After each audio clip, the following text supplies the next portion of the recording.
नमो सिद्धाणं नमो आयरीयाणं नमो उबज्जायाणं नमो लोये सब्बसाहूणं। नियम सार प्रारंभ हो रहे हैं। नमि ऊण जिणं वीरं अनंत वर्णान दंसन सहावं गोच्छामि नियम सारं केवली सुध केवली भणिदं नत्वा जिनं वीरं अनंतवर ज्ञान दर्शन स्वभावं पक्षामि नियम सारं केवली श्रुत केवली भणितं। गाथा नंबर 4। नियमं मोक्ष उवायो तस्य फलं हवति परम निर्वाणम् एदेशिं तिन्नं पिय प्रत्यय परोगणा होई। नियमो मोक्षोपायस् तस्य फलं भवति परम निर्वाणम् एतेषां त्रयाणामपि च प्रत्येक प्ररूपणा भवति। आगे 5 नंबर भी ले रहे हैं। अत्तागम तच्चाणं सद्दहणादो हवे सम्मत्तं बबगय अशेष दोषो सयल गुणपाहवे अत्तो। आप्तागम तत्त्वानां श्रद्धानाद् भवति सम्यक्त्वं व्यपगता शेष दोषः सकल गुणात्मा भवेदाप्तः। इस प्रकार 4 नंबर और 5 नंबर की गाथा नियम सार की पढ़ी गई है। इसका 4 नंबर का तो इंग्लिश में बहुत ही छोटा है, एक वाक्य है, मैं पढ़ता हूं। नियम is the way to liberation. नियम मीन्स नियम is the way to liberation. Its fruit is supreme nirvana. Each of these 3 is again described. गाथा number 5। Belief in the perfect souls, the scriptures and the principles is right belief. He who is free from all defects and is possessed of all pure attributes is the supreme source. अब इसके आगे जो commentary है वो आदरणीय सोनू बहन जी से निवेदन है कि पहले आप जो 4 नंबर गाथा 5 नंबर गाथा का हिंदी पद्यानुवाद पढ़ें, फिर हिंदी में अर्थ पढ़ें और उसके बाद में इंग्लिश में ट्रांसलेट करें और उसके बाद में कथा होगी। और प्रतिमा जी गंगवाल साहब की डिमांड के अनुसार आदरणीय ललिता बैज ने कल सम्यक दर्शन का इतना सुंदर वर्णन जो किया, मेरे को बहुत अच्छा लगा कि इस ग्रुप में ऐसे सिद्धांत वेत्ता भी हैं जिनको जो है उनका विवेचन बहुत पसंद आया। A lot of thanks to Pratima ji Gangwal. आपने जो है जिनवाणी की मतलब बहुत बहुत शान बढ़ाई है। हाँ, आदरणीय सोनू बहन जी गाथा नंबर 4 और 5 का हिंदी पद्यानुवाद। है मोक्ष का नियम सत्य उपाय साता, निर्वाण ही फल रहा इसका सुहाता। प्रतीक का यह जिनागम गीत गाता, ज्ञानादि रत्न त्रय रूप हमें दिखाता। मनुष्य के जीवन में नियम से कर्तव्य भूत कार्य स्व है, जो कि दर्शन, ज्ञान और चारित्र रूप है। इसलिए यहाँ नियम शब्द से दर्शन, ज्ञान और चारित्र लिए गए हैं। अब रत्नत्रय के भेद पूर्वक लक्षण कहने की सूचना करते हैं। अन्वयार्थ नियमम, नियम इसका मतलब नियम। मोक्ष उवायो इसका मतलब है मोक्ष का उपाय है। तस मीन्स उसका, फलम मतलब फल, जो कि हम लोग हर पूजा में अर्घ में चढ़ाते हैं। परमण्णी वयाणम हवादि इसका मतलब है परम निर्वाण है। ए देही तिहम पीय इन तीनों की भी पत्ते परुवणा होई, प्रत्येक की पृथक प्ररूपणा करते हैं। नियम या मोक्ष का उपाय है और परम निर्वाण की प्राप्ति ही उसका फल है। अतः आगे इन तीनों का अलग अलग वर्णन करते हैं। अब हम 5वां नंबर गाथा का लो आप्त आगम सुतत्व में जमाना, श्रद्धा नितांत समदर्शन लाभ पाना, हो दोष रोष मल से अति दूर सारे, निर्दोष कोश गुण के वह आप्त प्यारे। आप्त आगम और तत्वों की श्रद्धा से सम्यक दर्शन होता है, जिसके समस्त दोष नष्ट हो गए हैं और जिसकी आत्मा में समस्त गुण प्रकट हुए हैं, वह आप्त है। अन्वयार्थ, अत्तागम तच्चाणम, इसका मतलब है आप्त, आगम और तत्वों की। सद हणादो, इसका मतलब है श्रद्धान से। सम्मतम, सम्मतम का मतलब है सम्यक्त्व। हवेई का मतलब है होता है। वगय अशेष दोषों का मतलब है समस्त दोषों से रहित। सयल गुणप्पा का मतलब है सकल गुणों वाला आत्मा। अत्तो हवे का मतलब है आप्त होता है। अब हम गाथा नंबर 5 का कमेंट्री जो है इंग्लिश में वो मैं बोल रही हूँ। In order to find out truth, what we are finding out, that is truth, one must have recourse to true scriptures. True scriptures are only those which are based upon the teachings of Supreme Beings, who is free from all passion and is omniscient. What does it means omniscient? Omniscient का मतलब होता है सर्वज्ञ. All other scriptures must necessarily be incomplete and misleading. Truth can only be known to and published by one who knows all the exits with all possible modifications, past and future, at one and the same time. One who has likes and dislikes, one who can choose or bless, one who can reward or punish, has limitations, is hence imperfect, and cannot be omniscient, the source of knowledge. बहुत सुंदर। इस प्रकार आपने देव शास्त्र गुरु के बारे में बताया। कल 18 दोषों का वर्णन किया जाएगा जो आप में नहीं पाए जाते हैं।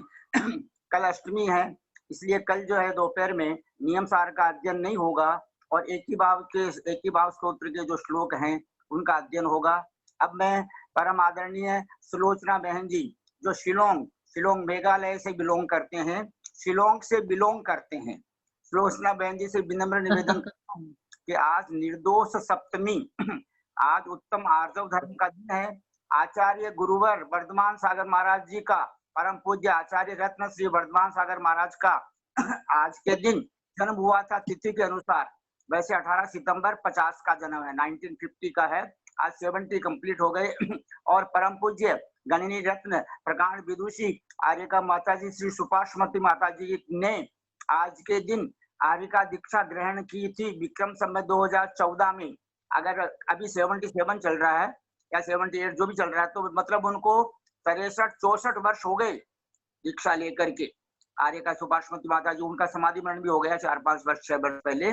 अब मैं सुलोचना बहन जी से विनम्र प्रार्थना करता हूँ, प्लीज आप जो है निर्दोष सप्तमी की कथा पढ़ने की कृपा करें।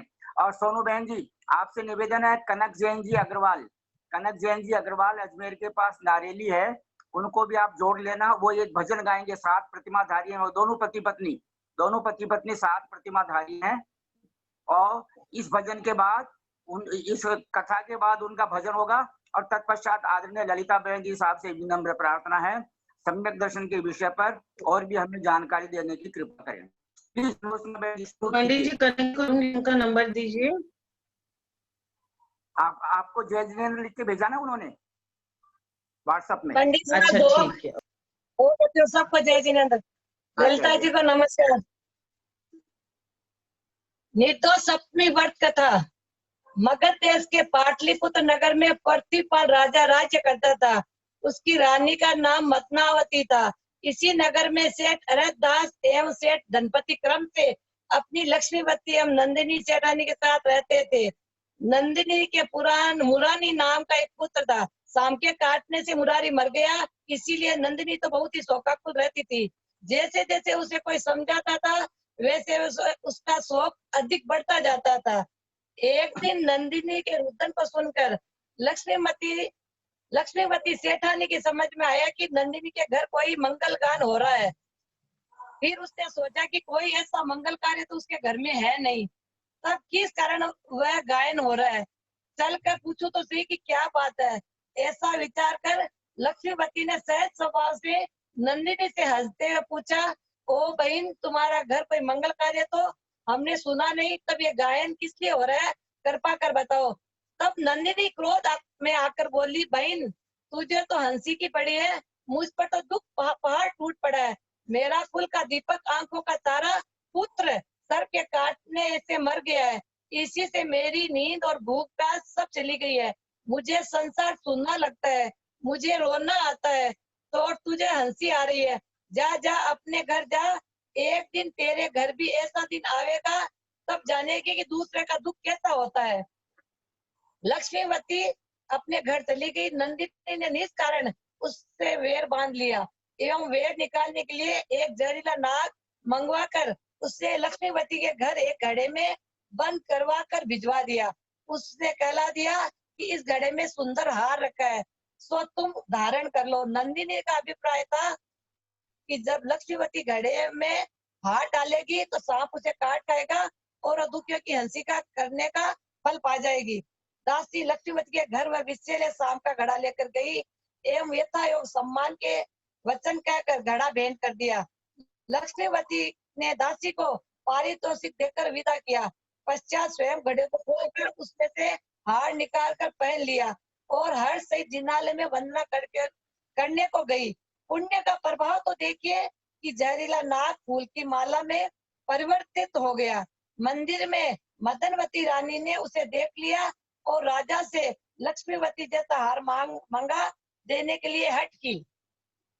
इस पर राजा ने अरहत सेठ को बुलाकर कहा कि हे सेठ, जैसा हार तुम्हारी सेठानी का है वैसा ही एक हार रानी के लिए बनवा दो, जो द्रव्य लगे सो भंडार से ले आओ। तब अरहत सेठ ने अपनी सेठानी को वही हार लाकर लेकर राजा को दिया, लेकिन भाग्य बल से ऐसा हुआ कि राजा के हाथ में पहुंचते ही वह हार पुनः सरप हो गया। राजा ने सांप को अरहत के हाथ में दे दिया तो वह पुनः हार हो गया। यह देखकर राजा और सभाजन सभी आश्चर्यचकित हो हार का वरदान पूछने लगे, परंतु सेठ कुछ भी बताने में असमर्थ रहा। भाग्योदय से उस नगर में एक मुनि संघ आया। राजा और प्रजा सभी वंदना को गए, वंदना का धर्मोपदेश सुना और अंत में राजा ने हार और सांप वाली आश्चर्यकारी घटना की बात पूछी। तब मुनिराज ने कहा, हे राजन, इस सेठ ने पूर्व में निर्दोष अपनी व्रत किया था, उसी पुण्य के फल से सांप का हार बन जाता है। और की तो बात ही क्या, इस व्रत के फल से स्वर्ग और अनुक्रम से मोक्ष पद भी प्राप्त होता है। इस व्रत की विधि इस प्रकार है, सुनो। भादो सुदी सप्तमी को आवश्यक वस्त्रादि परिग्रह का त्याग करके श्री जिन मंदिर जी में जावे और जिनराज का अभिषेक करें। पश्चात अष्टदल से भाव सहित पूजन, त्रिकाल, सामायिक और स्वाध्याय करें। इस प्रकार दिन रात धर्म ध्यान में बितावे। दूसरे दिन हर्षोत्सव सहित जिन देव का पूजन अर्चना करके अतिथि को भोजन और दीन दुखियों को यथा आवश्यक दान करके आप भोजन करें। इस प्रकार 7 वर्ष तक ये व्रत करें, पश्चात विधि पूर्वक उद्यापन करें।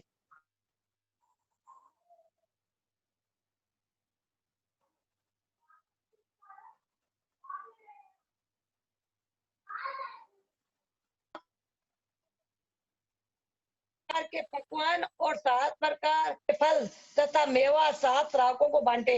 यथाशक्ति 7 कलश, झारी, झालर, चंदोवा आदि उपकरण जिन मंदिर में चढ़ावे। 7 शास्त्र या पुस्तक वितरण करें और चतुर्विध दान देवें। राजा ने व्रत विधान सुनकर यथाशक्ति श्रद्धा सहित यह व्रत पालन किया आयु पूर्ण कर समाधि मरण से 7वें स्वर्ग में देव हुआ। अन्य भव्य जीव यदि श्रद्धा सहित इस व्रत को पालेंगे तो वो भी उत्तमोत्तम सुख को प्राप्त होंगे। जब लोग शांतिनाथ भगवान की जय। बहुत सुंदर सुलोचना बहन जी, आपको बहुत बहुत धन्यवाद। बोलिए निर्दोष सप्तमी व्रत कथा की जय। अब हम परम आदरणीय ब्रह्मचारिणी बहन जी श्रीमती कनक जी जैन अजमेर के पास नारेली क्षेत्र में जो विराजमान है, उनसे विनम्र निवेदन करते हैं कि हमें आध्यात्मिक भजन सुनाने की कृपा करें। कनक बहन जी नारेली। सोनू बहन जी जोड़िए।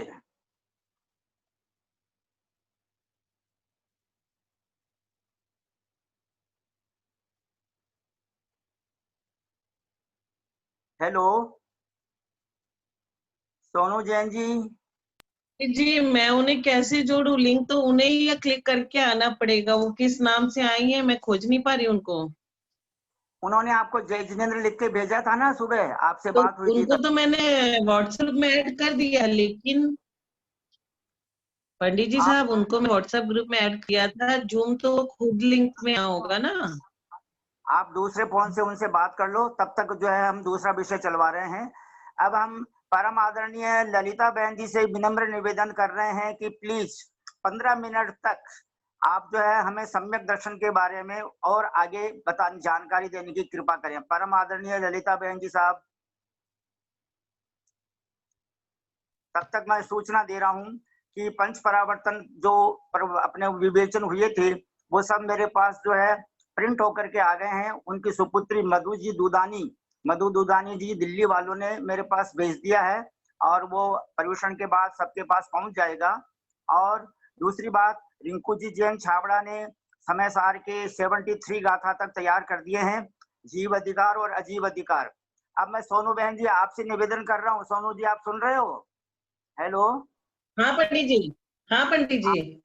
आप नियम सार के पद्यानुवाद जो गा रहे हो इसको रिकॉर्ड कर लेना। 5 गाथा आपको कम से कम 20 गाथा तक गा करके आपकी आवाज में रिकॉर्डिंग चाहिए, नियम सार के पद्यानुवाद। ठीक है पंडित जी। अब ये देखो ललिता बहन जी साहब है क्या नहीं आज? हाँ उनको तो अनम्यूट किया। आंटी है ना? आंटी, अरे ललिता आंटी को तो अनम्यूट कर दिया था मैंने, रुके फिर म्यूट हो गई। ललिता आंटी। हाँ हो गया। जी हाँ। सरस्वती नमस्तुभ्यं वरदे कामरूपिणी विद्यारंभं करिष्यामि सिद्धिर्भवतु मे सदा। दासंग जिनवानी माता की जय। जय।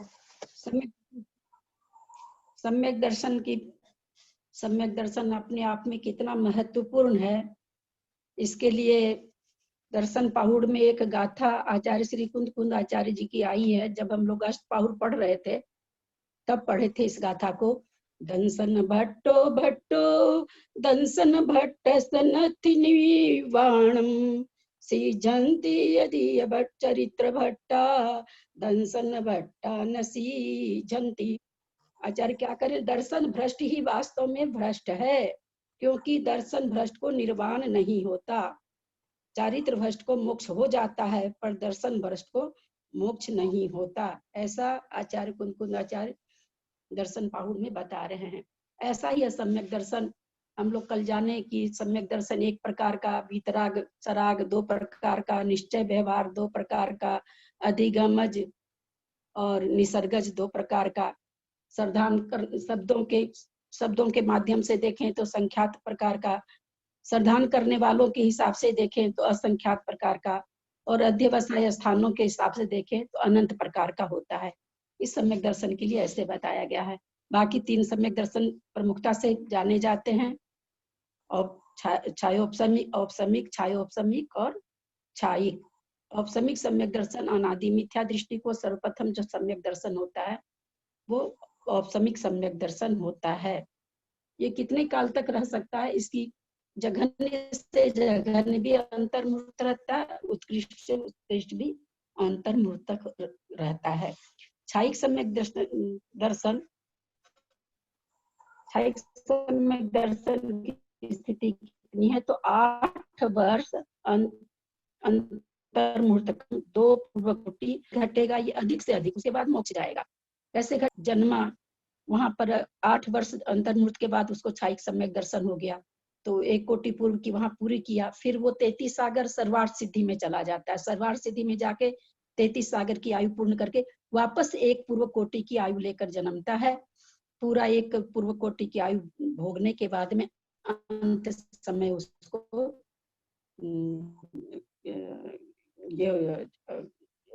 अंत समय उसको मोक्ष हो जाता है आयु पूर्ण होने पर। तो इस तरह से छायिक सम्यक दर्शन की स्थिति कितनी बताई, 8 वर्ष अंतर्मुहूर्त कम 2 पूर्व कोटि अधिक 33 सागर।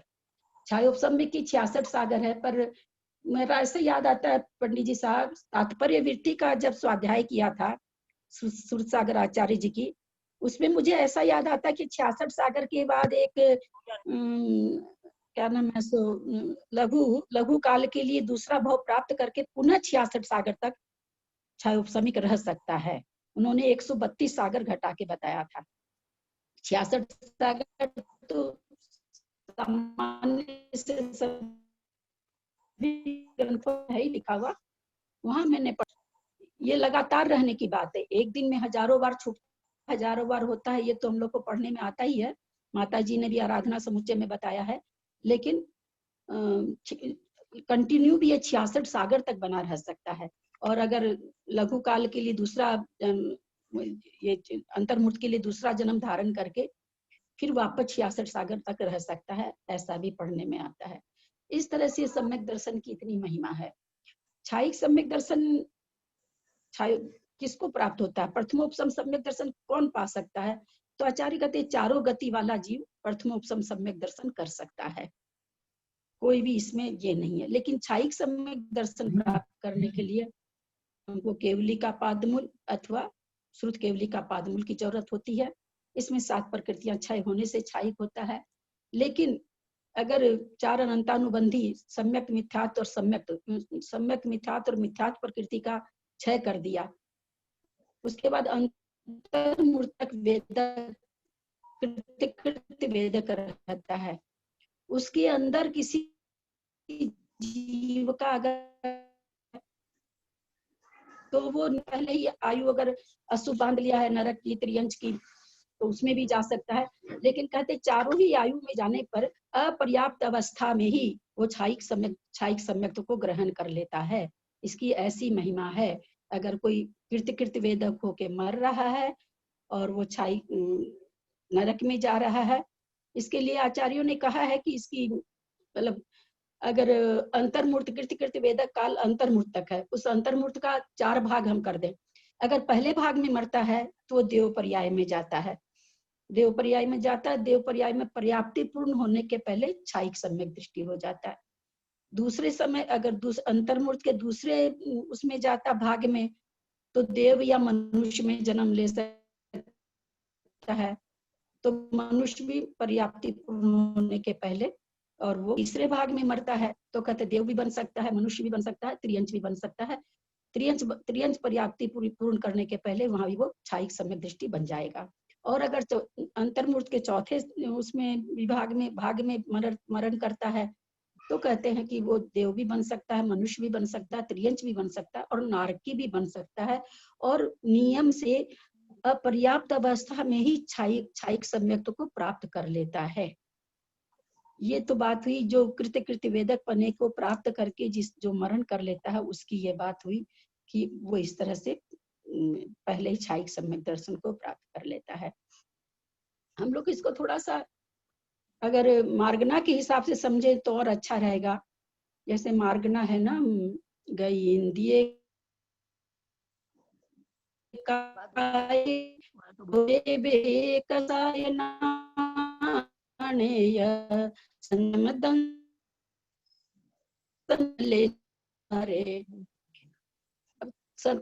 गई सबसे पहले गति किस गति वाले को होता है?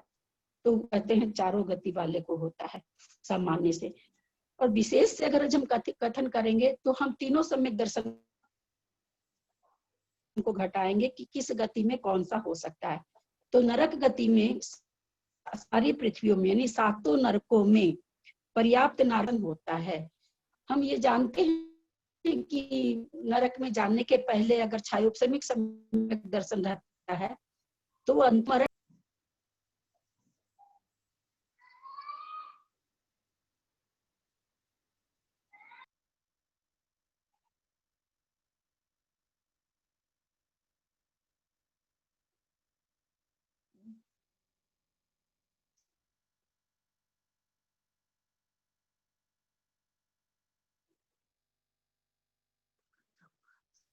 आवाज नहीं आ रही है।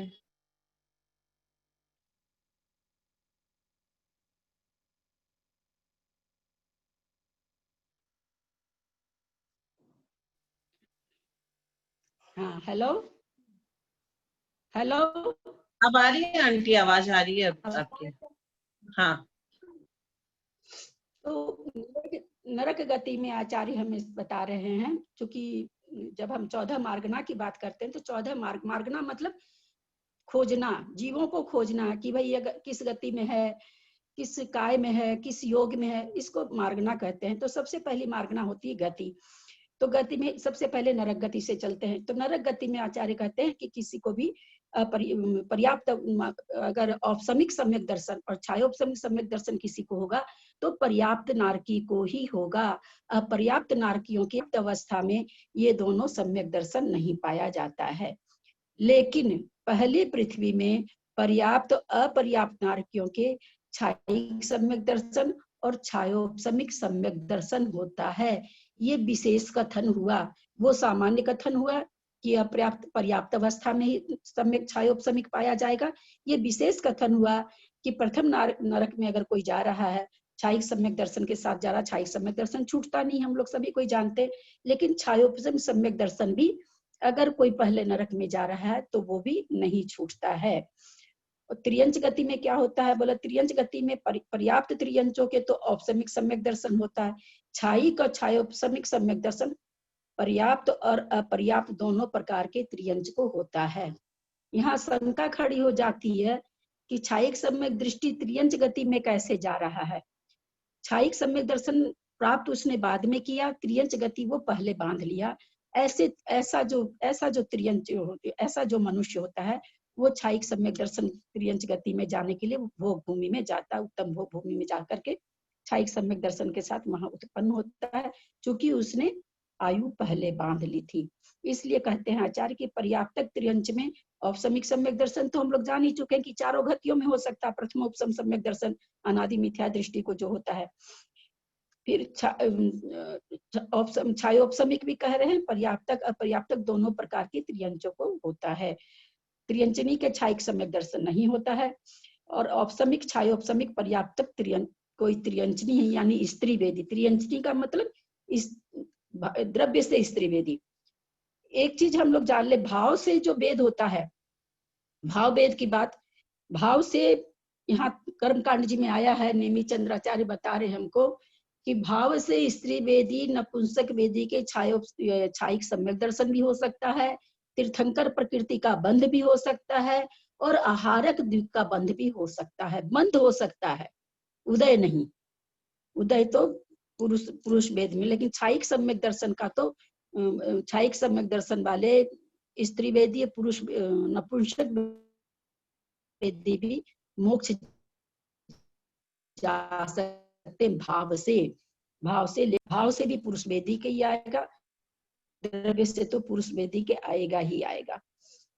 तो इस तरह से त्रियंचनी माने जो द्रव्य से स्त्री वेदी है उसको छायिक सम्यक दर्शन नहीं होता है।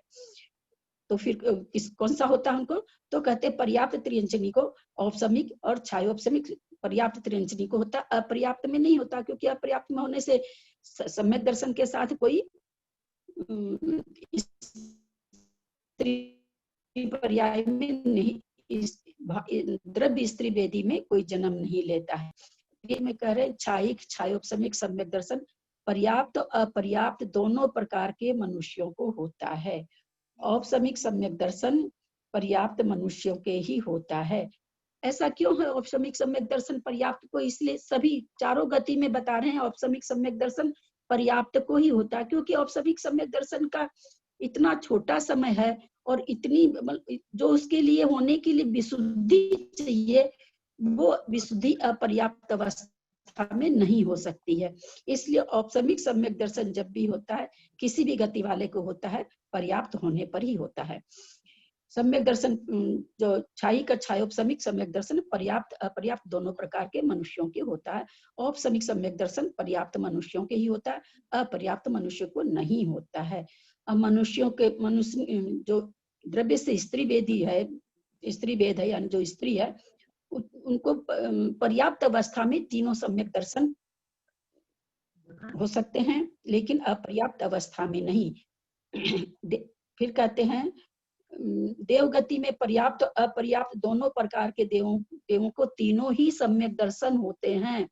केवल एक देव गति ही ऐसी है जिसमें अपर्याप्त अवस्था में औपसमिक सम्यक दर्शन पाया जाता है।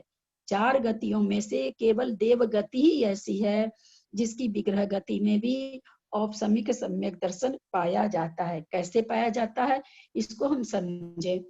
कोई 11वें गुण स्थान में गया, कोई मनुष्य चारित्र मोहनी का उपशम करके या करते हुए उपशम श्रेणी में मरकर देव हुआ, तो उन देवों को जो उपशम श्रेणी में मरकर के देव होता है, उन देव को अपर्याप्त अवस्था में औपसमिक सम्यक दर्शन होता है।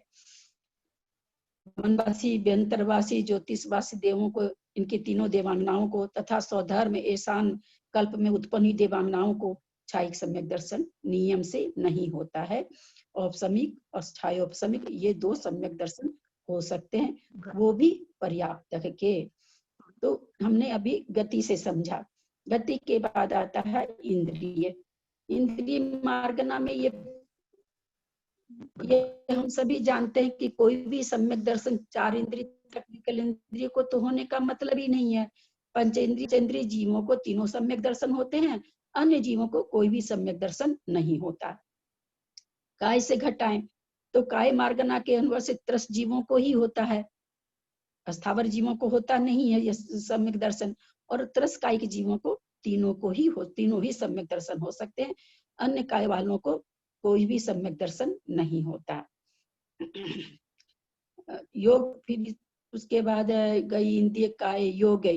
योग मार्गना के अनुवाद से तीनों योग वाले जीवों को तीनों सम्यक दर्शन हो सकता है। योग मन वचन काय, इन तीनों योग को 3 योग वाले कहते हैं। किंतु अयोगी जीवों को, तीनों योग वालों को तीनों सम्यक दर्शन, लेकिन अयोगी जीव को कौन सा सम्यक दर्शन होगा, एक छायिक सम्यक दर्शन ही होगा, और कोई सम्यक दर्शन, क्योंकि श्रेणी छायिक सम्यक दर्शन वाला ही छपक श्रेणी चढ़ सकता है, और आगे 4वां गुण स्थान तो बहुत बाद में है, श्रेणी भी नहीं चढ़ सकता है बिना छायिक सम्यक दर्शन, छपक श्रेणी नहीं चढ़ सकता है। उसके बाद आता है वेद। तो वेद मार्गना से आचार्य, हम पहले भी अपन समझ चुके हैं कि तीनों वेद वालों जीवों को तीनों सम्यक दर्शन होते हैं, किंतु अपगत वेदी कौन है, जीवों के केवल औपसमिक और छायिक ये 2 सम्यक दर्शन होते हैं।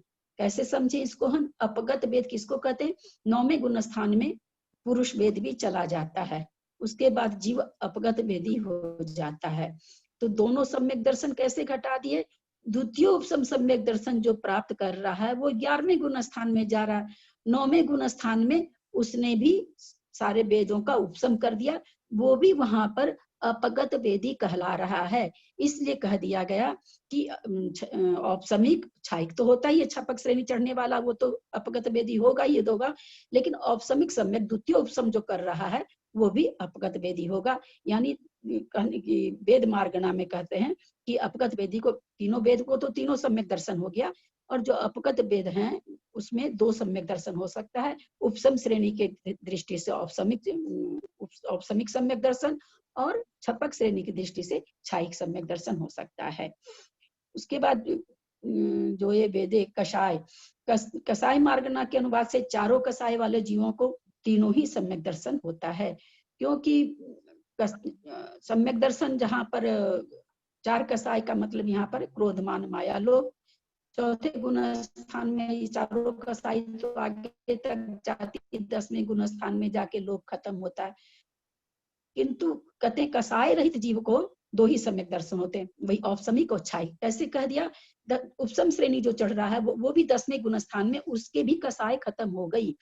इसलिए द्वितीय उपसम श्रेणी की दृष्टि से कह दिया कि औपसमिक सम्यक दर्शन हो सकता है और छपक श्रेणी के हिसाब से छायिक सम्यक दर्शन हो सकता है। तो इस तरह से कसाय रहित जीवों, कसाय वालों को तो तीनों सम्यक दर्शन और कषाय रहित जीवों के 2 सम्यक दर्शन हो सकता है, ऐसा आचार्य हमें संबोधन कर रहे हैं।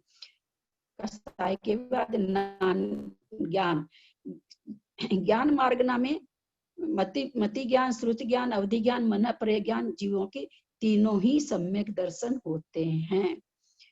क्यों कैसे घटा दिया तीनों सम्यक दर्शन?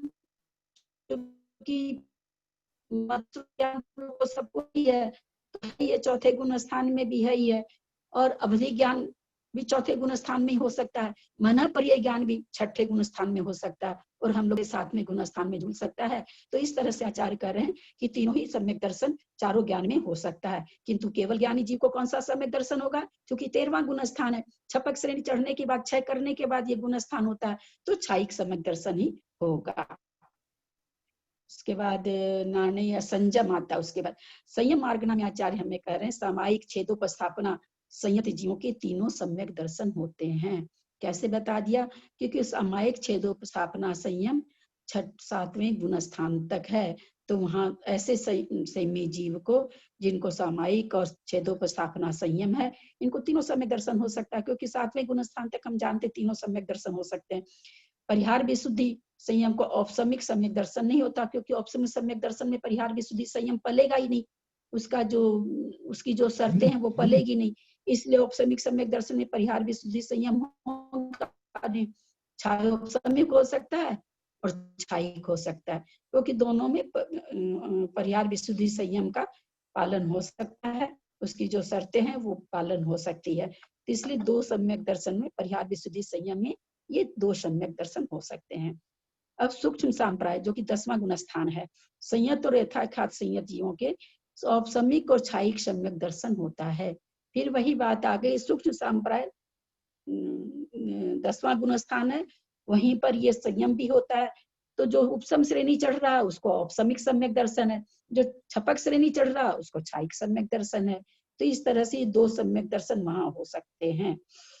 और संयता संयत जो 5वां गुण स्थान है, अथवा जो असंयत जीव है, चौथा गुण स्थानवर्ती भी छायिक सम्यक दृष्टि होता है, औपसमिक भी होता है और छायोपसमिक तो होता ही है, तो कहते हैं इनको तीनों सम्यक दर्शन हो सकते हैं। उसके बाद दर्शन लेशा दर्शन मार्गना में कहते हैं चक्षु दर्शन, अचक्षु दर्शन, अवधि दर्शन वाले जीवों को तीनों सम्यक दर्शन हो सकते हैं। हम लोग जानते हैं चक्षु दर्शन किसे कहते हैं? आंख से पदार्थों, चक्षु इंद्रियों के द्वारा ज्ञान होना चक्षु दर्शन है। चक्षु छोड़ करके अन्य